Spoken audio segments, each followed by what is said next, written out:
Bismillahirrahmanirrahim. Assalamualaikum warahmatullahi wabarakatuh. Eh, Selamat sore teman-teman. Selamat pagi Mas Ali di sana. Eh, Selamat datang di akun Instagram @chandra_society. Ini adalah akun Instagram yang resmi dikelola oleh NCMS, oleh Knowledge Media Society. Teman-teman sekalian, kita langsung saja. Tema kita pada hari ini adalah mengapa manusia beragama. Nah, tema ini sebetulnya bagi para mahasiswa, akademisi, para peneliti yang intensif dalam studi agama-agama, tema ini sangat penting dan biasa muncul di awal-awal. Jadi pertanyaan yang paling mendasar. Nah, konteksnya adalah dalam kehidupan manusia, sebetulnya agama boleh dibilang sebagai magnet yang paling kuat, yang menarik, yang paling kuat ketimbang yang lain, politik, agama, politik, budaya, hukum dan lain sebagainya. Lalu sebetulnya apa yang mendasari manusia itu beragama? Kalau saya sebagai seorang Muslim, lahir dari seorang ibu Muslim, tumbuh dan berkembang di dalam lingkungan Muslim, tentu saya beragama Muslim. Juga teman-teman saya yang lain. Artinya faktor keturunan itu mempengaruhi keagamaan seseorang. Tetapi apakah tidak ada penjelasan yang logis dan rasional manusia itu beragama? Nah, ini yang mau kita elaborasi pada pagi hari ini, pada sore hari ini, bersama Dr. Muhammad Ali. Beliau adalah mengajar associate professor di University of California di Riverside. Sekarang kita akan mendengarkan paparan dari Mas Ali 20 menit ke depan. Mudah-mudahan kita waktunya cukup. Setelah itu kita akan tanya jawab. Silakan, Prof. Ali. Ya, terima kasih. Langsung saja, mohon maaf atas kesalahan atau teknis ya. Saya baru pertama kali. Terima kasih Knowledge Media Society, Bang Rozi, untuk undangan untuk acara diskusi ini. Pertanyaan ini mungkin pertanyaan yang tidak bisa dijawab satu ya. Ada banyak penjelasan dan setiap kepala kita itu bisa punya jawaban masing-masing. Jadi kita tidak harus punya kesepakatan tentang mengapa manusia beragama. Itu yang pertama, poin pertama. Tapi saya hanya memberikan beberapa poin-poin yang menurut saya penting ketika kita ingin membahas ini secara sama-sama begitu. Kita pikirkan sama-sama. Nah, begitu. Sekarang kurang lebih 85% manusia di dunia ini beragama ya, 85%. Ya. Itu mulai dari Kristen, Islam, Hindu, Buddha, agama suku dan lain-lain ya. Ateis yang tidak beragama itu 16%. 16% ini pun meningkat dari sebelumnya ya. Dulu di Amerika itu hanya beberapa persen, sekarang meningkat. Nah, itu persoalan lain lah ya. Tapi sekarang fokus kita mengapa sebagian besar manusia itu beragama begitu. Ya kan? Itu fokus kita. Why are most humans religious? Bahkan ada istilah homo religiosus ya. Bahwa manusia itu memang beragama, fitrahnya bahasa agamanya itu fitrahnya beragama. Tetapi apa yang bisa kita jelaskan? Begini, agama lahir dari pengalaman manusia. Pengalaman manusia itu bisa takut mati, harapan hidup setelah mati, ketidakpastian, kejadian-kejadian alam sekitar, sehingga perlu ada keyakinan, kepercayaan, kekuatan tertentu yang bisa mengendalikan itu, ya, yang bisa mengendalikan alam yang memang chaotic itu, yang tidak teratur itu. Bahkan perlu ada tokoh atau manusia lain yang spesial untuk membantu kita memahami itu dan bisa memprediksi, menerka masa depan seperti apa, setelah mati seperti apa. Perlu ada tokoh-tokoh ya yang kita sebut sebagai nabi kah, wali kah dan lain-lain. Nah, itu yang pertama. Jadi muncul dari pengalaman manusia gitu. Dan pengalaman ini yang kemudian sejak dulu ya sampai sekarang itu masih kita alami ya, terlepas dari apakah kita sudah modern atau tidak begitu. Itu yang pertama. Terus yang kedua, agama memiliki dimensi rasa dan dimensi kognitif ya. Dimensi rasa tadi saya sudah sebutkan, takutlah, berharap, takjub ya, takjub dengan alam, cinta juga ada di situ, benci juga ada di situ. Nah, itu dimensi rasa. Dimensi intelektualnya yang memang ada di dalam setiap manusia itu rasa ingin tahu. Ada sense of curiosity tentang apa yang menyebabkan misalnya earthquake. Earthquake itu gempa bumi atau gunung meletus atau banjir. Dan di situ kemudian muncul semacam pengakuan adanya rasa order. Order itu keteraturan di semesta. Jadi ada kebutuhan manusia untuk memahami yang chaos tadi, yang tidak teratur itu harusnya teratur gitu. Harusnya harusnya teratur. Ada istilah order di situ. Nah, semesta itu harusnya teratur. Nah, keteraturan semesta ini kemudian melahirkan dalam pikiran manusia kayaknya harus ada pencipta nih.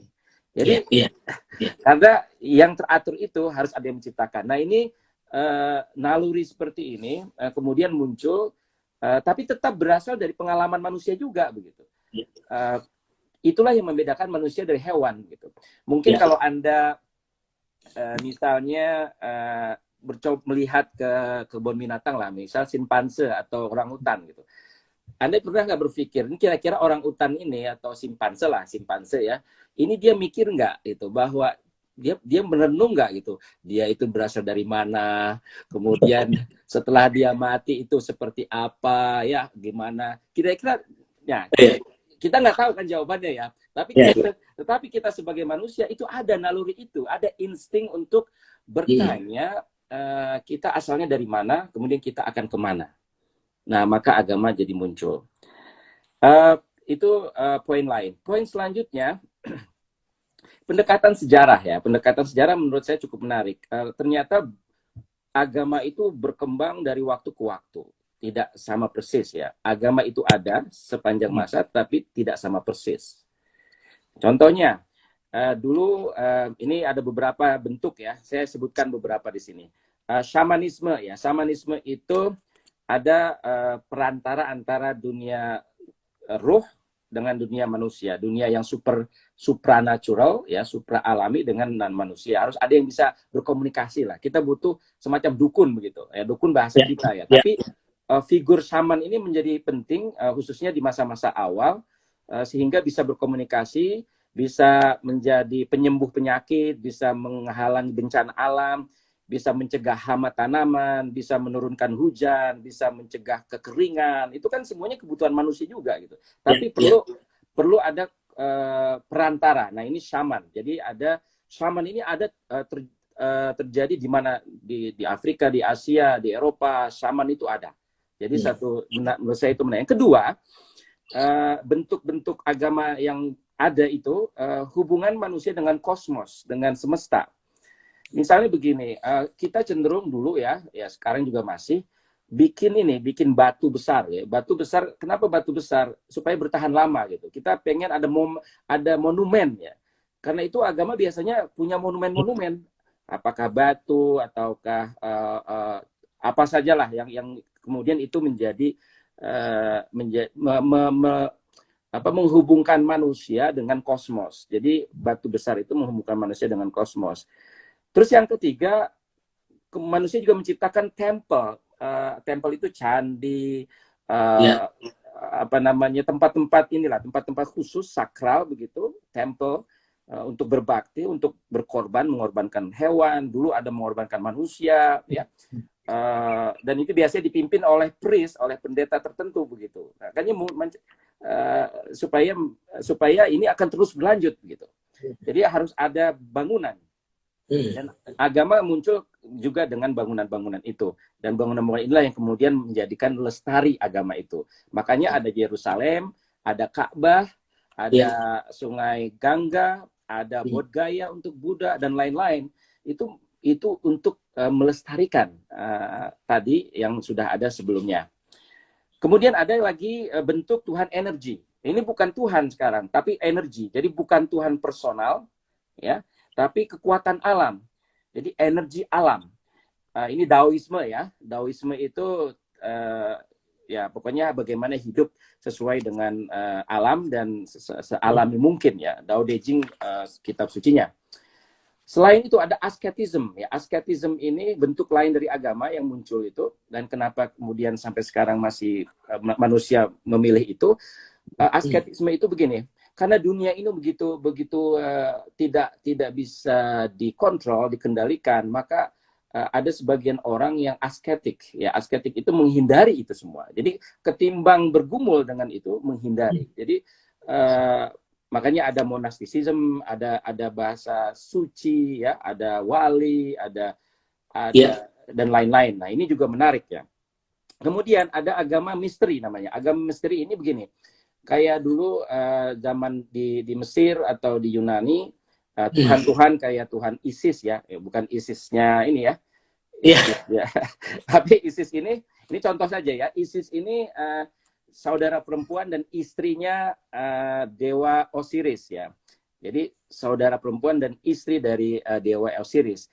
Dewi ya, kita sebut Dewi lah. Dia itu dewi kehidupan, dewi magis, dewi yang melindungi perempuan dan anak-anak, dewi yang bisa menyembuhkan penyakit. Ini muncul tapi misteri, tetap misterius gitu, tetap sebagai yang tidak bisa betul-betul dipahami gitu. Tapi mereka butuh itu, butuh misteri. Manusia itu butuh misteri. Ketika manusia bisa menjawab semua persoalan dan keingintahuannya, maka itu jadi sains nanti. Oke. Kemudian ada yang namanya agama kitab. Nah, ini agama kitab ini hanya salah satu saja dari berbagai jenis agama yang saya sebutkan tadi gitu. Jadi agama kitab, agama skriptural itu agama yang baru, yang mungkin 3.500 baru 3.500 ya. Ada Taurat, ada Torah, ada Weda, ada Tripitaka, ada Perjanjian Lama, Perjanjian Baru, ada Quran, kemudian untuk Sikh ada Guru Granth Sahib. Itu semuanya agama itu agama kitab. Ya, agama yang teks, agama tertulis gitu. Padahal agama itu bukan hanya yang bersifat tertulis atau teks ya. Kalau kita melihat tadi sejarahnya. Oke. Saya lanjutkan. Itu pendekatan sejarah ya. Lalu pendekatan antropologis ya. Pendekatan antropologis itu melihat agama, mengapa manusia beragama, mulai dari ya tergantung juga siapa ya. Kalau E.B. Tyler itu berpendapat animisme dulu yang paling pertama. Animisme, dari animisme kemudian politeisme, dari politeisme kemudian monoteisme. Ini menggunakan teori Darwin evolusi ya, teori evolusi. Jadi mulai dari hanya percaya ruh-ruh saja, kemudian banyak Tuhan ya. Dari banyak Tuhan ya harusnya ada satu Tuhan yang paling gitu. Nah, ini salah berpikir evolusi ya. Tapi ada James Fraser yang agak berbeda. Menurut dia bukan animisme yang paling pertama. Kenapa manusia beragama? Yang pertama adalah magis. Magis ya yang kita sebut ya magic ya kalau di Indonesia ya. Itu yang paling dasar dan paling pertama menurut Fraser. Dari magic itu kemudian berkembang menjadi agama. Jadi lebih tinggi sedikit dari magis. Tapi tetap ada unsur-unsur magis di agama atau magic. Dari agama kemudian perkembangan terakhir adalah sains. Nah, ini semuanya berpendapat yaitu tadi evolusi ya, berdasarkan teori evolusi. Dari model primitif, manusia itu primitif sampai modern. Nah, ini banyak dikritik antropolog sekarang. Pendekatan yang ketiga yang mencoba untuk melengkapi antropologis adalah humanistik. Pendekatan humanistik kenapa manusia beragama. Ini ya, pendekatan humanistik ini begini, singkatnya begini. Beragama itu pekerjaan pikiran, ya, pekerjaan pikiran. Dia juga berhubungan dengan motivasi, ya, motivasi keinginan untuk yakin, the will to believe, ya. Jadi ada semacam kehendak untuk believe, the will to believe, kehendak untuk meyakini sesuatu, ya. Jadi itu humanis gitu. Artinya setiap orang itu pasti ada keinginan, kehendak untuk mempercayai sesuatu. Contohnya begini, kita mau naik pesawat ya. Sekarang mungkin susah ya, tapi mau naik pesawat, mau nggak mau kita harus believe, kita harus percaya sama pilot. Kalau kita scientific selalu ya, berpikir scientific, kita nggak akan naik pesawat. Kenapa? Jadi ada unsur trust di situ. Ada unsur kita percaya sama pilot, kita percaya sama supir angkot ya, kita percaya. Dan itu ada kepercayaan di situ. Jadi sesuatu yang sangat manusiawi begitu. Beragama juga adalah bagian dari karakter manusia seperti itu. Makanya orang-orang seperti Mircea Eliade dibahas tentang itu ya, banyaklah di salah satu bukunya itu, misalnya saya sebutkan di sini ada kalimat dia, Mircea Eliade ya, the desire to live in the pure and holy cosmos as it was in the beginning when it came fresh from the Creator's hand. Ada keinginan untuk hidup di dalam semesta yang suci dan pure, seperti pada saat dulu pertama kali Tuhan menciptakan. Seperti misalnya Ka'bah lah kalau dalam Islam, atau Bodh Gaya ya untuk Buddha. Jadi ada keinginan itu, ada keinginan kita manusia itu hidup dengan di dalam di dalam semesta yang suci. Kita yakini orang gitu ya, manusia meyakini bahwa dengan kedekatan dengan Ka'bah itu dalam konteks Islam ya, maka mengingatkan kembali masa awal penciptaan. Nah, ini juga menarik. Itu menurut dia humanis sifatnya. Oke, itu yang ketiga ya. Yang keempat, pendekatan psikologis ya. Pendekatan psikologis ini begini. Secara umum ada dua yang mengatakan beragama itu ilusi ya, ilusi. Jadi beragama itu anak-anak lah gitu. Kalau Anda beragama berarti Anda seperti anak-anak lah. Masa perkembangannya anak-anak, belum dewasa begitu. Ini Sigmund Freud ya, Sigmund Freud bahkan itu penyakit patologikal. Jadi negatif dia. Tapi menurut psikolog yang lain atau psikoanalisis yang lain, Carl Jung ya, temannya Freud juga, memang itu ilusi tetapi positif atau normal. Jadi bukan patologikal. Dan itu sifatnya permanen. Jadi negatif buat Freud, positif buat Jung. Secara psikologis agama itu ilusi. Jadi ilusi bukan delusion, beda. Illusion dengan delusion dalam bahasa Inggris berbeda, dalam bahasa psikologi juga berbeda. Jadi bukan delusi, bukan benar-benar hanya ngelamun dan tidak ada, tapi dia ilusi. Nah, ini menurut saya menarik ya. William James juga salah satu psikolog yang membahas soal ini. Mengapa manusia beragama? Dia bilang ada rasa, ada pengalaman individu ketika dia sendiri. Dan kesendiriannya inilah, pada saat dia sendiri itulah dia punya hubungan dengan apa yang disebut dengan ilahi. Jadi bahasa William James, rasa, pengalaman seseorang dalam kesendirian. Hubungannya dengan siapa? Dengan apapun yang mereka atau dia anggap sebagai ilahi atau divine. Ya. Nah, ini juga menarik. Terkait dengan psikologi, ada neuroscience sama cognitive science ya. Itu juga menarik begini. Ada penelitian, anak kecil itu sebetulnya udah cenderung percaya dengan hal-hal yang sifatnya spiritual ya. Jadi sejak usia 3 tahun ada penelitian, anak berusia 3 tahun memberi sifat kemampuan supernatural kepada Tuhan, meskipun belum pernah diajarkan tentang Tuhan, tapi ada insting ketuhanan pada anak-anak. Nah, ini salah satu penelitian untuk menunjukkan bahwa beragama itu adalah natural ya, alami. Oke, itu psikologi ya.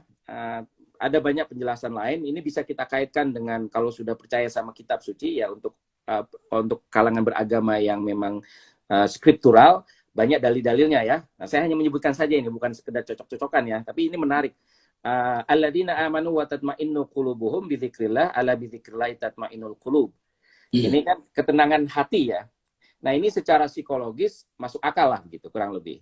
Tapi memang dibantu oleh kitab suci gitu. Bagi sebagian orang yang tadi agamanya agama kitab, merasa bahwa dengan merujuk teks itu lebih beragama gitu. Padahal masalah ketenangan hati ini bukan hanya disediakan oleh teks. Dia bisa disediakan oleh agama yang sifatnya bukan teks ya. Oke. Selanjutnya sosiologis ya. Selanjutnya sosiologis. Ini maksudnya gini, masyarakatlah yang membuat agama. Kurang lebih begitulah. Jadi masyarakat menciptakan agama. Bukan agama menciptakan masyarakat, tapi masyarakat menciptakan agama. Emile Durkheim ya, Prancis. Bagi dia, menurut dia ini ya, orang beragama itu karena ada yang sakral, ada yang dilarang, ada yang diperintah. Dan perintah dan larangan ini fungsinya menurut Durkheim supaya mereka bersatu. Itu ada rasa bersatu dalam satu komunitas moral yang satu. Jadi dengan adanya kamu nggak boleh makan misalnya nih ya, nggak boleh makan babi misalnya. Semua orang yang tidak makan babi itu membentuk komunitas dan ya membentuk komunitas atau harus pakai jilbab misalnya. Nah itu ada komunitas. Tapi bukan isinya, tapi komunitasnya itu yang penting. Jadi komunitas itulah yang menciptakan agama. Dan tentu saja ini kalau secara sosiologis bisa diterima. Jadi society makes religion. Penjelasannya banyak yang lain. Antara lain, ketika Anda percaya ada Tuhan yang mengawasi Anda, meskipun tidak ada orang lain melihat Anda tetap akan bersifat sosial karena Tuhan melihat Anda. Jadi keyakinan ada Tuhan melihat itu menjadi faktor manusia itu baik dalam kesendirian maupun sebagai anggota masyarakat itu bersifat menjadi moral, menjadi manusia-manusia moral, manusia-manusia etik. Nah, hanya saja ini perlu ada penjelasan. Agama sebagai moral ini juga perkembangan belakangan. Jadi itu ada proses menjadikan agama sebagai sumber moral itu tidak universal. Ada agama-agama yang sifatnya netral, bukan soal baik atau benar, tetapi lebih kepada bagaimana tadi komunitas ya menjadi membangun satu sosial community, komunitas bersama. Oke, saya kira sudah lumayan ya, lumayan panjang. Jadi ada beberapa kemungkinan penjelasan secara empiris atau psikologis terlepas dari kitab ya, terlepas dari dalil-dalil yang mungkin membuat kita lebih paham mengapa manusia, sebagian besar manusia sekitar 85% saat ini masih tetap beragama. Dan ternyata elementary form of religious experience itu sifat dasar agama itu sudah ada sejak lama sekali. Yang dengan kitab suci itu baru belakangan. Iya. Yang sudah lama itu bisa 100 ribuan tahun dan itu para sarjana berbeda pendapat apakah animisme dulu atau magis dulu atau ada lagi yang berpendapat belakangan ateisme justru yang paling pertama. Ya. Nah, ini bisa kita diskusikan. Tetapi itu ada buku namanya Battling Gods. Battling Gods ini buku menarik. Intinya gini, pada zaman Yunani itu ada sebetulnya sudah banyak yang anti agama, anti Tuhan begitu. Tapi tidak dimarginalkan. Kenapa dimarginalkan? Atau dimarginalisasi? Karena kekuasaan. Jadi kekuasaan itu kemudian menjadikan agama menjadi lebih lestari lah. Ya, ketika mereka tidak menjadi bagian dari kekuasaan atau dianggap sebagai ancaman, itu kemudian menjadi seolah-olah tidak ada. Tapi ada buku itu yang mencoba untuk melihat sebetulnya ateisme itu juga setua agama, kalaupun tidak lebih dulu. Saya kira itu aja ya. Oke, ini penjelasan yang sangat komprehensif. Sebetulnya ini, ini mata kuliah yang digabung dengan cepat sekali ini. Karena penjelasan yang tadi bertingkat-tingkat dari mulai animisme, kemudian penjelasan secara psikologis dan sosiologis, itu mestinya bisa diurai lebih panjang. Tetapi, tetapi gini, Mas Ali, jadi kita akan mulai dengan pertanyaan. Ini ada beberapa teman yang sudah mulai tanya. Saya cari yang relevan. Ada yang dari Selano ini dari Papua. Manusia punya kecenderungan beragama. Maka bagaimana cara agar supaya manusia itu beragama secara benar, mengingat terlalu banyak agama di dunia ini. Jadi ini pertanyaan teologis ya, maksudnya. Iya. Beragama secara benar. Beragama secara benar itu benar menurut siapa? Kalau benar menurut komunitasnya, saya kira artinya beragama sesuai dengan komunitas itu. Kalau kita mengikuti penjelasan agama sebagai society, ya, society is sacred, ya, maka apa yang dianggap benar oleh society itu ya harus dituruti gitu. Tapi kalau misalnya Anda ke tempat masyarakat yang lain, nanti yang benar menurut masyarakat yang lain itu juga berbeda. Pertanyaan mungkin dalam konteks ini saya bisa paham pertanyaan ini. Dalam konteks negara bangsa di Indonesia ya ada yang misalnya agama yang mengajarkan kekerasan begitu ya, ada yang sampai ditaruh ke wilayah politik bahkan, ya. betul ada pemaksaan kepada yang lain, tidak toleran ya seperti itu. Menurut saya ini dalam konteks agama sebagai inspirasi moral ya. Sebagai inspirasi moral, dan itu menurut saya ya kalau mungkin ditanya secara teologis ya itu jawabannya singkatnya mungkin yang tengah-tengah aja, yang tengah-tengah itu maksudnya yang moderat lah. Yang moderat begitu ya, yang moderat itu maksudnya dalam konteks ini moderat ini kan juga relatif ya, yang dianggap sebagai tengah-tengah itu seperti apa. Tapi menurut saya agama secara moral memang harusnya secara ideal dalam konteks negara bangsa Indonesia dan negara yang memang mendukung agama tertentu ada 6 begitu ya, agama yang bisa memberikan manusia rasa tenang ya, rasa damai, kemudian yang bisa menciptakan rasa untuk membantu orang, agama yang memperhatikan cinta misalnya, bukan yang benci. Yang semacam itu, dan itu menurut saya perlu ada pendidikan, ada sosialisasi, ada berbagai pihak di dalamnya. Ini bisa panjang tapi hanya untuk menanggapi saja begitu dari pertanyaan yang menurut saya cukup baik untuk dipikirkan sama-sama. Itu aja. Ya. Itu Prof. Ali itu bisa nggak kita kategorikan seperti yang tadi dijelaskan di awal soal ada dimensi rasa dan dimensi kognitif dan intelektual. Jadi ada kekaguman terhadap sesuatu yang sangat besar berada di luar manusia. Kemudian ada dimensi penjelasan tadi intelektual bahwa ya ada perlu keteraturan, makanya kemudian manusia beragama. Ya. Saya kira itu menarik, betul. Saya setuju itu. Ada keteraturan ya, keteraturan sosial juga, ada social order ya, ada keteraturan sosial, tertib gitu. Tapi juga keteraturan semesta ya, alam. Hubungan dengan alam, manusia dengan alam, ya kan, manusia dengan hewan, tanaman dan seterusnya, itu juga keteraturan di situ. Ada harmoni di situ. Saya kira itu. Jadi saya setuju dengan Anda, agama yang mungkin bisa dianggap sebagai morally good itu ketika secara intelektual dan secara rasa itu tadi menciptakan suasana yang harmonis ya, yang rukun ya. Tentu dengan kebebasan-kebebasan yang dijaga juga gitu, kebebasan-kebebasan yang harus dijaga. Oke. Ini ada dari saya lanjut dengan Ray Aryono. Kalau lihat sejarah tentang kitab, mengapa mengapa mudahnya MUI mengatakan harus ada kitab suci dalam beragama?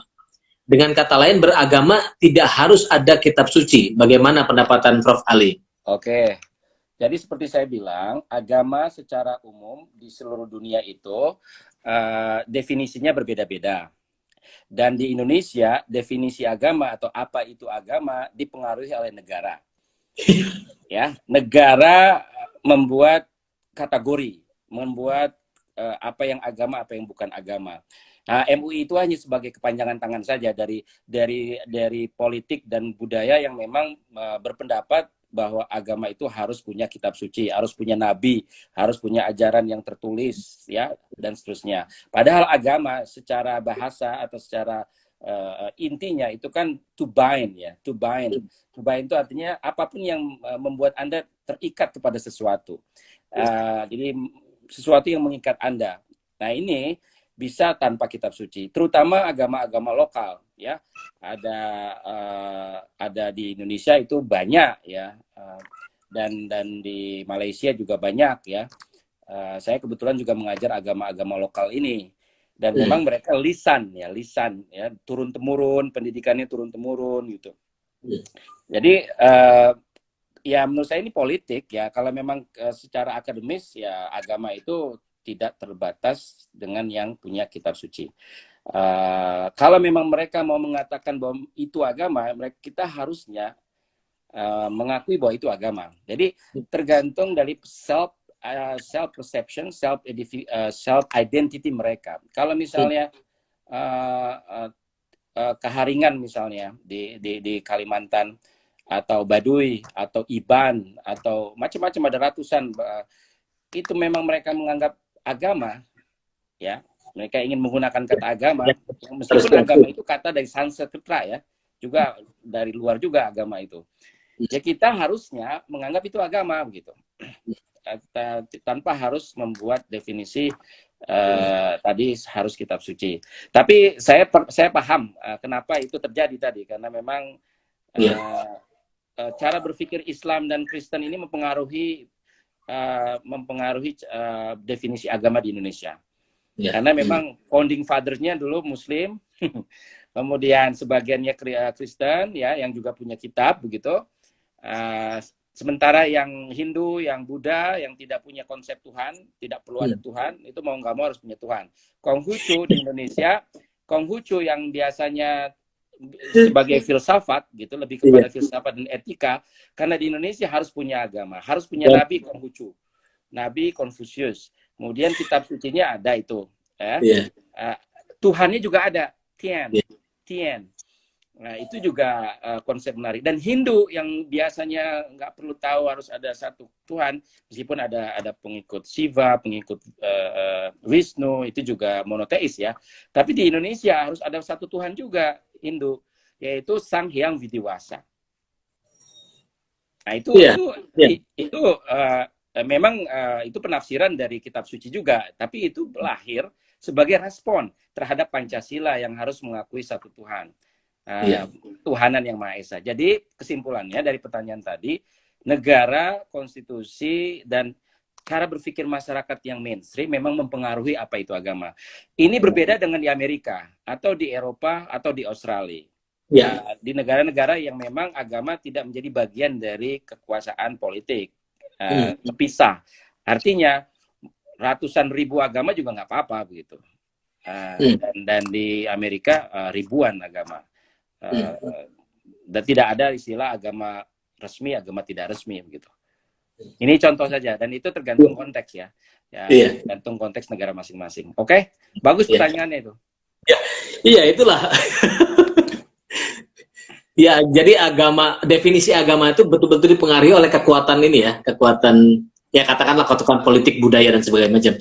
Nah, ini ada satu lagi nih, dari Willy Des. Apakah agama akan ditinggalkan di masa depan seiring dengan kemajuan sains? Karena sains semakin dapat menjawab semua pertanyaan manusia secara lebih masuk akal dan meyakinkan. Bagus. Ini pertanyaan bagus. Sekali. Kalau melihat sejarah, ya, kalau kita saya bukan yang tukang meramal. Saya bukan peramal. Futuris. Tapi kalau belajar dari sejarah, ya, belajar dari sejarah kenapa agama itu muncul, kemudian mengapa agama begitu banyak dan berlestari, ya, dan sekarang sampai 85% dari sekitar 7-8 miliar manusia, saya kira agama tidak akan ditinggalkan. Paling tidak for the new future, ya. Saya nggak tahu dalam ratusan tahun, ribuan tahun bagaimana, ya. Tapi paling tidak anak cucu 7 turunan itu, saya kira agama tidak akan ditinggalkan. Kenapa? Salah satu ciri agama itu bisa bermetamorfosis dan juga bisa beradaptasi. Jadi dia agamanya ada, tetapi mungkin bentuknya akan berbeda. Jadi yang saya pikir yang lebih pas itu agama will be transformed. Agama akan berubah, ya, bentuknya, komunitasnya, ritualnya mungkin ada yang berubah dan seterusnya. Tapi agama itu sendiri tetap muncul. Kenapa? Karena agama menyediakan itu tadi, moral community, komunitas moral. Nah, orang-orang ateis, ya, orang-orang ateis, free thinker dan seterusnya, mereka pun mau nggak mau, meskipun mereka tidak percaya agama atau tidak percaya Tuhan atau agnostik, mereka tetap mereka tetap ingin membuat sebuah komunitas, ya kan? Jadi kalau misalnya ateisme itu bisa menyediakan komunitas moral, maka ateisme yang saintifik pun akan berkompetisi dengan agama-agama gitu. Jadi agama memberikan tadi rasa bersama, sense of belonging, ya rasa memiliki, ya pergi ke masjid sama-sama, Idul Fitri, ke gereja, ke pura, ya itu kan sama-sama semua tuh. Nah, selama agama masih menyediakan kebersamaan ini, maka saya kira meskipun sains tetap berkembang dan akan berkembang, nanti agama mungkin akan menurun, ya penjelasan-penjelasan sains akan lebih banyak begitu, sehingga penjelasan-penjelasan agama yang kalau memang tidak masuk akal akan ditinggalkan. Iya.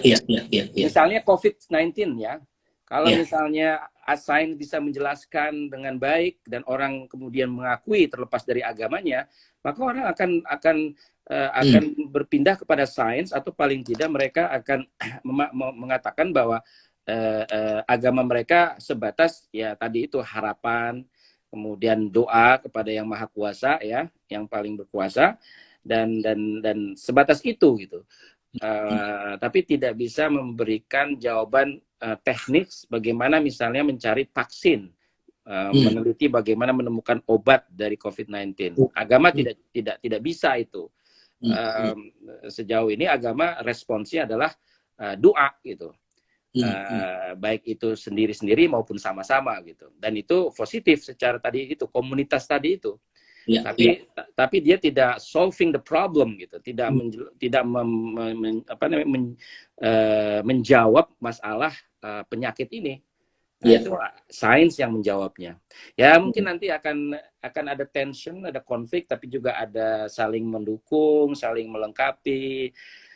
Mungkin seperti itu kurang lebih. Tapi saya bukan peramal. Ya.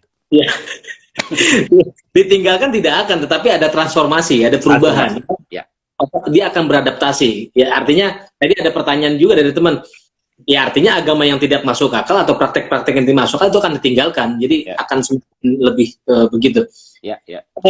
Prof. Ali, ini ada lagi pertanyaan dari Supriyatna Al-Muntazil. Mengapa agama dikatakan bersifat alamiah? Apakah ada keterkaitan dengan cara manusia untuk mempertahankan hidup?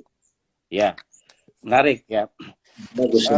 Ini bahasa alami ini sebenarnya tergantung kita memahaminya juga ya. Kalau bahasa Inggrisnya itu nature ya, atau natural atau natural ya. Kemudian ada juga yang menyebut istilahnya God instinct. Jadi bahwa setiap manusia itu punya insting ketuhanan. Atau bahkan ada juga God gene atau gene genetik. Jadi bahwa setiap manusia itu genetiknya ada unsur Tuhan. Macam-macam ya bahasa yang disebutkan gitu, atau yang bahasa agama itu fitrah ya begitu. Kalau menurut saya itu penafsiran agama tentang hakikat manusia, dan penjelasan ilmiah dan saintifiknya diperdebatkan lah gitu. Ada penjelasan ilmiah yang memang membuktikan bahwa agama itu natural, ilmiah tadi. Seperti yang saya tadi sudah sebutkan, termasuk neuroscience, termasuk psikologi, termasuk antropologi ya. Setidaknya 85% orang di dunia itu beragama. Cukuplah itu untuk mengatakan bahwa agama itu bersifat alami begitu. Dengan melihat mayoritas tadi itu. Meskipun segi jumlah ini memang agak tricky ya. Tricky itu artinya apakah dengan jumlahnya banyak berarti artinya natural gitu. Apakah dengan jumlahnya mayoritas orang beragama kemudian kita mengatakan ini natural gitu. Itu juga pertanyaan yang menurut saya jawabannya diperdebatkan oleh para ahli, termasuk teolog, termasuk juga saintis.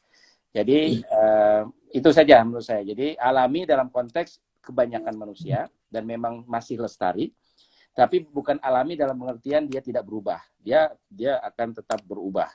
Tadi transformasi tadi itu. Transformasi. Ya. Oke. Kita lanjut dari pertanyaan dari Panji, dari Darwin Tony. Nietzsche mengatakan bahwa kebutuhan untuk percaya itu diperlukan seseorang untuk memerintah dirinya sendiri. Jadi dia butuh perintah dari luar. Bagaimana pendapat Prof. Ali? Ya, Ya, ini menarik ya. Nietzsche, Tuhan itu mati, itu juga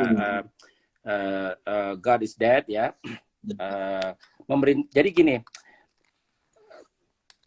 ini tentu saja nggak akan ada jawaban yang satu ya. Dan saya hanya ingin memberikan orang yang mengkritik Nietzsche lah gitu. Tapi banyak yang mendukung Nietzsche sudah pasti ya. Kalangan ateis, agnostik, free thinker dan seterusnya tentu saja memang Tuhan tidak ada dan Tuhan mati begitu. Orang-orang yang mengkritik Nietzsche alasannya ya soal perintah diri karena ketidakmampuan manusia untuk memerintahkan dirinya, dia perlu perintah dari yang maha kuasa. Jadi harus ada kekuatan di luar dirinya, supra alami, supra rasional, dan bahkan unseen. Unseen itu tidak bisa dilihat. Jadi kita butuh sesuatu yang tidak bisa dilihat untuk memerintahkan kita melakukan sesuatu. Nah, kebutuhan manusia untuk itu ya ternyata ada di berbagai agama begitu. Ya kan, Yahudi, Kristen, Islam, Buddha, meskipun Buddha lebih kepada bukan dalam konteks supernatural ya, tetap konteksnya ke Buddha dalam pengertian manusia yang tercerahkan ya gitu ya. Tapi paling tidak figur atau kekuatan alam termasuk Dao ya, Daoisme itu yang memang kekuatan alami saja gitu yang memang perlu untuk memerintah mereka melakukan sesuatu meskipun tidak dalam konteks being ya. Being itu artinya personifikasi Tuhan yang ada di luar dari manusia. Jadi ya bagi orang yang tidak sepakat dengan Nietzsche, banyak manusia yang butuh kekuatan di luar manusia untuk memerintah, untuk mengatakan ini benar atau salah, untuk memberitahu bahwa akan ada kehidupan setelah mati, untuk memberitahu bahwa dulu manusia diciptakan begitu. Jadi mereka sekitar 85% ini dari seluruh dunia ya saat ini masih merasa bahwa itu perlu ya, dan memang itulah keadaannya. Jadi kita bisa katakan begini, setuju atau tidak setuju, fakta empirisnya sebagian besar manusia butuh figur di luar dirinya untuk memerintah. Itu aja. Ya, oke. Ini kita ada waktu sekitar 8 menit lagi, Prof. Ali. Jadi ada kita agak ringkas ini, ada dari Panglima Masayak.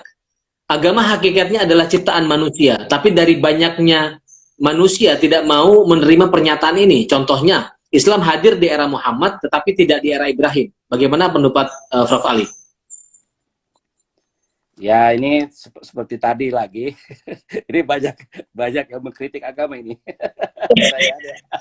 Ini makanya yang menarik. Ya, menarik banget. Terima kasih pertanyaan-pertanyaan ini. Ya memang tidak.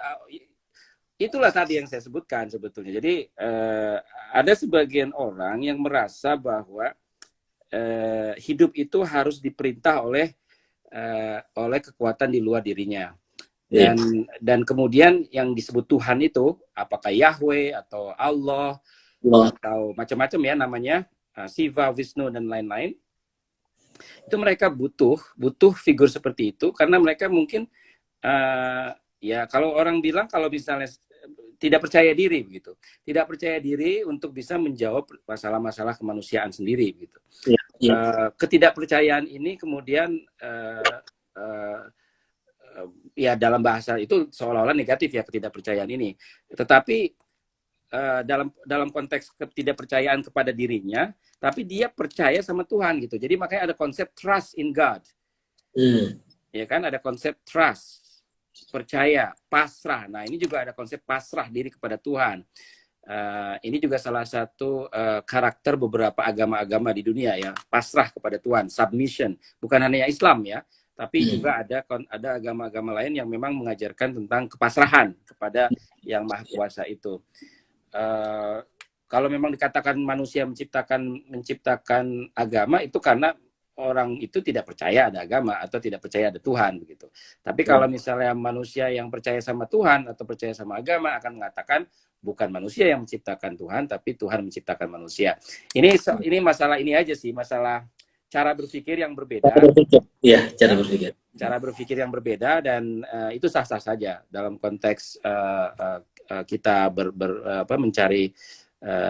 mencari mana yang kuat ya, dan tentu saja itu tergantung juga pilihan masing-masing. Pada akhirnya tergantung pilihan masing-masing. Jadi saya tidak mengatakan itu pendapat yang salah ya, tapi saya hanya mengatakan ada alasan lain yang membuat kenapa begitu banyak orang yakin bahwa Islam itu adalah ajaran terakhir dan itulah satu-satunya agama yang bisa membuat mereka hidup bahagia dunia dan kemudian nanti akhirat begitu. Dan menurut Islam, ya menurut konteks kitab, bahwa Ibrahim itu adalah hanifan muslima. Hanif yang cenderung kepada kebenaran, yang yakin kepada satu Tuhan, tapi melalui proses juga pencarian ya Abraham itu. Tapi muslimah pada akhirnya setelah dia hanif, dia muslim, dia juga berserah diri kepada Tuhan Yahweh itu. Nah ini kan ini tentu saja sejarah agama-agama di Semitic civilization, di peradaban Semit. Ya, peradaban Semit itu artinya ya dari mulai ya tadi kalau dalam yang 3000-an tahun mulai dari Yahudi, kemudian Nasrani, kemudian Islam. Tapi dalam konteks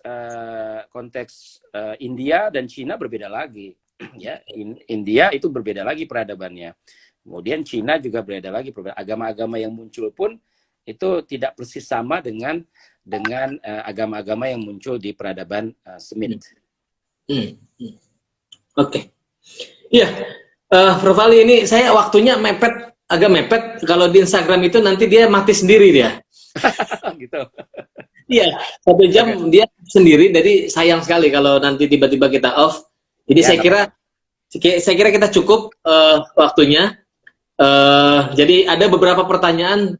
Sebetulnya mereka saling terkait pertanyaan ini, tapi ada ya artinya sudah dijelaskan oleh Prof. Ali tadi sebetulnya soal pertanyaan-pertanyaan teman-teman tadi. Jadi saya mohon maaf tidak bisa saya sebutkan, tapi paling tidak apa penjelasan yang begitu panjang dan begitu komprehensif dari Prof. Ali juga betul-betul membantu kita memahami apa sih sebetulnya sejarah agama-agama di dunia. Jadi kalau kita memahami agama kita sebagai Muslim, teman-teman banyak di sini Muslim, kalau memahami sebagai Muslim tentu saja ada kesadaran tadi kita butuh pegangan, orang-orang butuh pegangan, butuh sandaran lah, katakan begitu.